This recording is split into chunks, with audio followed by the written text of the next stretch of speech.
Hi, this is my vlog demonstrating the clean and jerk technical model for the St. Mary's Strength and Conditioning Masters Program. The clean is a multi-muscle, multi-joint lift that takes the bar from the ground to standing with the bar on the shoulders in one fluid motion. It is one of the best exercises for developing strength speed. The start position of the lift begins with the feet flat on the floor, slightly narrowed and shoulder width apart with the weight over the middle of the foot. The bar is close to the shins, ideally above the first lace of the shoes. Knees are in front of the bar with the hips higher than the knees.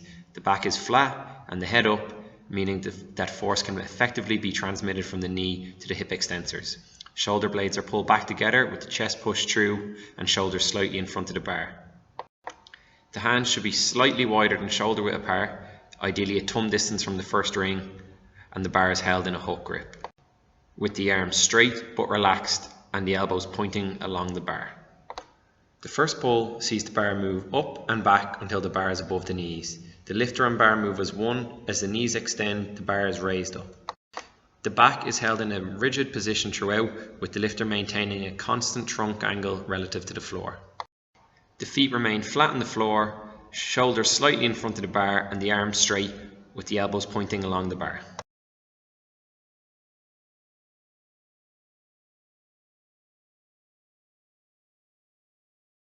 As the bar continues to move upwards, the hips extend.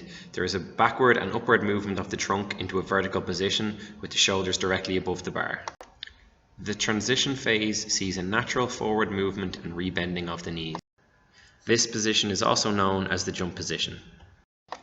Here, the bar makes a brushing contact at mid-thigh and allows the bar to be very rapidly accelerated from this position. The second pull utilizes an explosive triple extension of the ankle, knee and hip, initiated by driving the foot into the floor to achieve as much vertical force as possible, and ends with a violent shrug from the shoulders and the bar moving straight along in front of the body. As the bar reaches the top of its ascent, its momentum causes the elbows to flex, which rapidly transition under and up in front of the bar, whilst simultaneously jumping down, pulling the body under the bar and landing on flat feet in a squat stance. The lifter should attempt to keep the elbows up and out whilst pulling under the bar. The bar is received on the anterior deltoids in a front squat position. The feet land flat at the same time as the bar is caught on the front. How low the athlete has to go to receive the bar is determined by the strength levels and weight on the bar.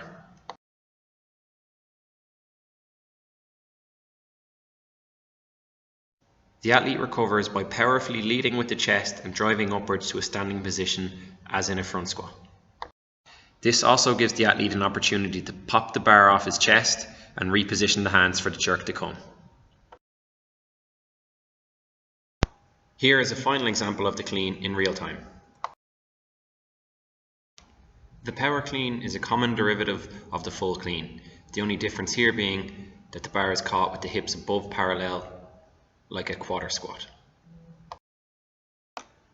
The split jerk is a multi-muscle, multi-joint overhead lift with unilateral leg actions.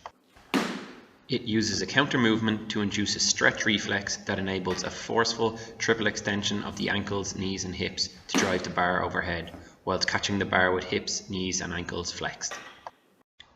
The start position is the same as the end of the clean, with the bar resting across the anterior deltoids with elbows pointing forward.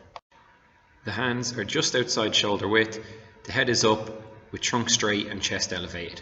The feet should be hip width apart in a normal jumping stance. Before moving, the athlete should take a deep breath in, lift the chest and brace the trunk musculature. Then intuitively bend the knees as in a counter movement jump.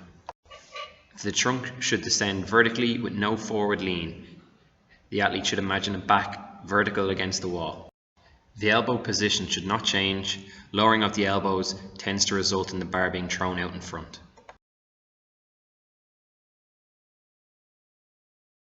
This is directly followed by an explosive triple extension of the ankles, knees and hips, created by the athlete pushing down through the middle of the foot into the floor.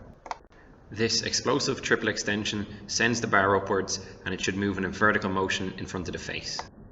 At the top of full extension, as the bar rises from the shoulders, the athlete simultaneously splits the legs to land in an evenly split position. with the weight evenly distributed between both legs, with the rear foot landing on the ball of the foot, toes pointing straight ahead with the legs slightly bent yet braced. The front foot lands with toes pointing straight ahead or slightly inwards to facilitate a mechanically advantageous position for the recovery. The front knee will be bent to an angle to allow optimal ease of recovery dependent on load on the bar. Width is the centre of mass positioned directly under the bar. The bar must be caught with elbows fully extended, as failure to do so can result in a failed lift. From the catch position, the front foot should move back by straightening the leg, and then the back foot moves forwards until feet are level. The lift is complete with the bar secure over the crown of the head, arms locked out, and feet returned to hip width flat on the floor.